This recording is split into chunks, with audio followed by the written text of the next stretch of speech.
Assalamualaikum guys, another day, another bless. So nandito kami ngayon sa isang Sofitel Hotel kung saan niyaya tayo ni Tropa. Hindi dahil para gumala o may imimit at kami. Pumunta kami dito para makikain lang. Grabe, nakikikain sa hotel pa talaga. Medyo na-amaze ako sa lugar na to guys kasi tignan nyo. First time ko lang makapasok sa ganito guys. Talaga namang mapapasabi ako sa sarili ko na grabe, napakabongga naman dito. Yung mga pagkain nila dito hindi talaga basta-basta guys kasi alam nyo kung bakit. Dahil kapag pupunta ka dito, ang presyo ng isang tao ay 300 real. So, may presyo, di ba? Pero hindi naman tayo pumunta dito para sa ganun guys. Punta tayo dito dahil niyaya lang tayo upang kumain dahil mga tropa niya kasi yung mga nagtatrabaho dito. Talaga, lakas talaga pag may mga tropang nagtatrabaho sa hotel. Guys, makikita nyo lahat ng tayong hinahanap nyo ay matitikman nyo dito. Kaso hindi kasi ako mahilig kumain guys. Ayun, pili lang kinain yung isang, sabi ko 2 pirasong manok, 2 paa ng manok at saka isang soft drinks. Kumuha na rin pala ako ng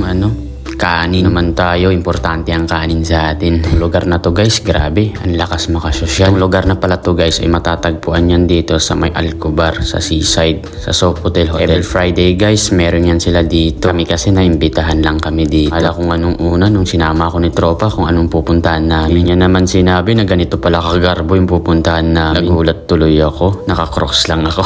Nakakatuwang tignan yung mga display nila. Sa pagkain, napakaganda. Sayang lang kasi hindi ako malakas kumain eh. Pili lang talaga yung kinain ko guys. Huwag na kayo magtaka kung bakit ang nipis-nipis ko. Kasi tayo malakas kumain. Ang hotel pala na to guys ay Sofitel, malapit sa Alcobar ng banda. Kaya pwede nating lakarin kasi malapit lang talaga, sa seaside lang siya. Elegante dito guys, no? Ganda ng lugar. Akala ko dati yung mga hotel tulugan lang at nag-i-stay lang. I-comment mo naman kung taga saan ka para malaman ko kung saan umabot tong video na to. Baka kasi umabot na sa ibang planeta eh. Uy, maglakad ng Tropa dito kasi may pasok pa siya. Kasi na kumain lang kami tapos umalis na. Kaya hindi talaga kami tumagal masyado. Nagpicture lang. Tsaka ayun, umalis na. Hanggang dito na lang muna yung video natin guys. Hanggang sa muli.